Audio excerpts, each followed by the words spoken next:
대한민국은 민주공화국이다. 우리 헌법 1조 1항. 매일같이 듣는 말인데요. 혹시 민주 말고 그 옆에 있는 공화국 이 부분, 네, 얼마나 좀 깊게 생각해 보셨어요? 이게 뭐랄까 그냥 당연한 듯 붙어 있는데 만약에 이 공화국이라는 파트너가 제 역할을 못하면 글쎄요 어떤 일이 벌어질까요? 오늘 저희는 명당초등학교 김추님 선생님의 아주 흥미로운 글이죠. 민주공화국을 위한 교육, 이걸 바탕으로 이야기를 좀 나눠보려고 합니다. 선생님께서는 시스템 사고라는 이게 좀 신선한 도구인데 이걸로 우리가 놓치고 있던 공화주의의 중요성을 다시 보게 해주셨어요. 이게 왜 당신의 삶, 그리고 우리 사회에 중요한지 또 시스템 사고가 어떻게 새로운 시각을 열어주는지 한번 같이 풀어보겠습니다. 뭔가 중요한 열쇠를 찾을 것 같은데요. 먼저 그 글에서 지적하는 현실부터 좀 볼까요? 학교에서 민주주의, 그러니까 뭐 선거나 다수결 이런 절차는 되게 열심히 가르치잖아요. 근데 공화주의라는 건 거의 언급이 안 된다는 거예요. 이게 왜 문제일까요? 아, 그게요, 비유하자면 자동차 엔진, 그러니까 민주주의만 열심히 돌리고 엔진 오일, 즉 공화주의는 전혀 신경 안 쓰는 거랑 좀 비슷해요. 뭐 당장은 굴러갈지 몰라도 결국에는 시스템 전체가 삐걱거리게 되거든요. 사람들이 흔히 공화국을 그냥 왕 없는 나라, 이 정도로만 생각하는데, 사실 핵심은 그게 아니에요. 중요한 건 누구에게도 자의적으로 지배받지 않으면서 공동체 전체에 좋은 것, 다시 말해 공공선을 함께 만들어가려는 그 정신과 태도입니다. 네, 시민 각자의 어떤 책임감, 참여, 이런 게 꼭 필요하죠. 아, 자의적 지배가 없다는 거요? 그게 그냥 뭐 간섭 안 받는 자유 뭐 그런 거랑은 좀 다른 건가요? 네, 아주 중요한 포인트인데요. 그 정치 철학자 비롤리라는 사람이 이걸 시민의 정신이라고 부르면서 자의적 지배 없는 자유를 강조했어요.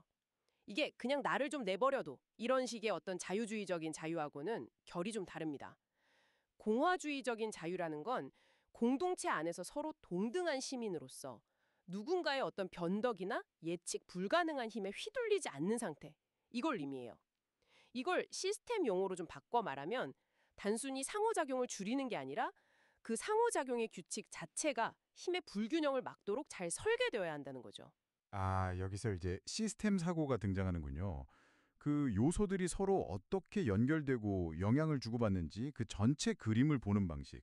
뭐 이렇게 이해하면 될까요? 네, 맞아요. 바로 그거죠. 시스템 사고로 보면 민주주의하고 공화주의는 단순히 뭐 1 더하기 1 이게 아니에요. 서로를 계속 강화시켜주는 그런 강화 루프 관계에 가깝다고 볼 수 있습니다. 마치 눈덩이가 커지듯이요. 건강한 시민정신, 즉 공화주의가 민주적인 절차를 제대로 작동하게 만들고 또 잘 작동하는 민주주의는 다시 시민정신을 북돋우는 거죠.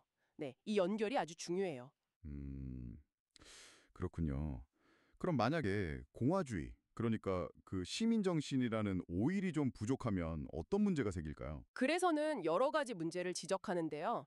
예를 들면 다수결이 그냥 정답처럼 여겨준다거나 또는 공동체 전체에 대한 책임감은 좀 희미해질 수 있다는 거죠. 그러니까 내 권리만 중요하고 공동체를 위한 내 역할은 좀 외면하게 되는 거예요.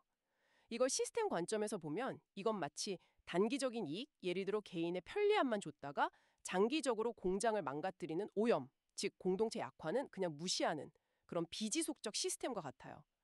결국에는 시스템 전체가 건강하게 유지되기 어렵게 되는 거죠. 듣고 보니까 정말 중요하네요. 그럼 이런 공화주의 정신? 교실에서는 구체적으로 어떻게 피울 수 있을까요? 뭐 단순히 지식으로 배우는 거 아닐 텐데요. 네, 핵심은 경험입니다. 교실이라는 그 작은 시스템 안에서 학생들이 직접 부딪혀 보는 거죠. 단순히 투표만 배우는 게 아니라 뭐 갈등이 생겼을 때 같이 규칙을 만들고 서로 입장을 조율하면서 공공의 문제를 해결하는 그 경험 자체가 중요해요. 이걸 또 시스템 사고 관점에서 보면 이런 경험이 반복될 때 긍정적인 피드백이 계속 쌓이는 거거든요. 예를 들어 토론으로 문제를 해결하면 서로를 더 이해하게 되고 공동규칙이 중요하구나 느끼고 자발적으로 질서를 존중하는 태도로 이어지죠. 이런 과정을 통해서 아이들 안에 공화주의적 시민성이라는 어떤 내면의 구조가 자연스럽게 형성되는 거예요. 이때 교사는 그냥 지식 전달자가 아니라 이런 경험의 판을 짜는 뭐랄까? 학습 설계자가 되는 거고요. 네, 교실 이야기는 알겠는데 근데 공화주의라는 말이 너무 좀 거창하게 들리진 않을까요?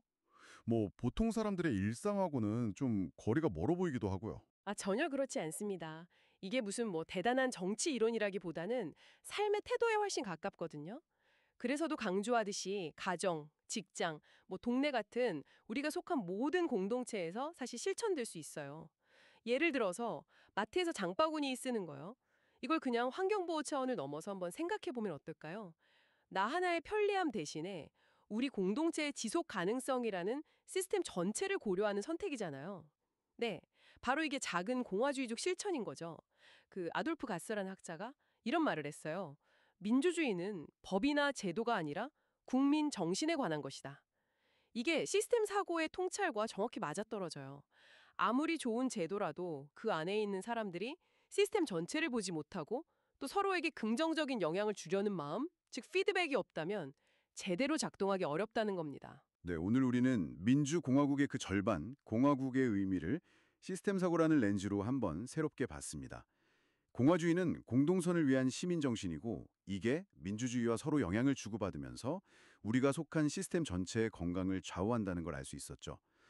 자, 그럼 이 모든 게 당신에게는 어떤 의미일까요? 네, 이 관점은요. 당신이 단순히 시스템의 어떤 부품이 아니라 당신이 속한 그곳이 학교든 직장이든 가정이든 그 시스템을 더 건강하게 만들 수 있는 아주 중요한 주체라는 걸 깨닫게 해줍니다. 단순히 정보를 아는 걸 넘어서 시스템 전체의 어떤 연결, 그리고 그 안에서의 당신의 역할을 감각하는 것, 그게 중요해지는 거죠. 오늘 이야기를 통해서 당신이 속한 시스템을 어떻게 좀 다르게 볼 수 있을까요? 그리고 그 시스템 안에서 공화주의적 정신을 실천하기 위해 오늘 당장 할 수 있는 아주 작은 행동 하나를 떠올려 보시면 어떨까 싶습니다.